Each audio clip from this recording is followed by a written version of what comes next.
The number of children being diagnosed with allergies is on the rise, and now researchers have discovered a link between nut allergies and breastfeeding.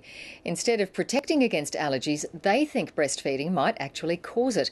Medical reporter Sophie Scott has more. Researchers from the Australian National University interviewed the parents of more than 15,000 kindergarten children in the ACT. They were asked whether they breastfed their babies and if any of them had developed a nut allergy. Doctors were surprised by the findings. We found that children were 1.5 more times likely to develop allergy to nuts if they'd been solely breastfed compared to kids who had no breastfeeding. Researchers say their findings contribute to the argument that breastfeeding doesn't protect against nut allergies. Instead, it may cause them.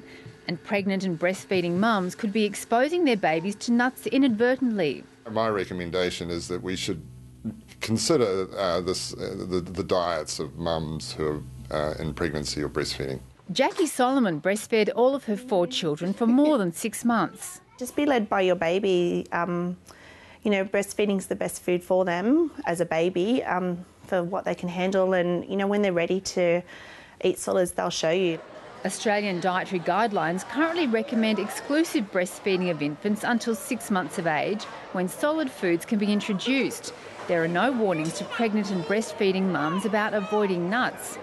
Advocates say breastfed babies are less likely to suffer from conditions such as gastroenteritis, respiratory illness and ear infections. We would say that the benefits of breastfeeding still remain strong and significant for both mothers and babies, regardless of the results of this survey. Doctors want to do a further study comparing the health of children born to pregnant and breastfeeding mums who eat nuts with those who don't. Sophie Scott, ABC News.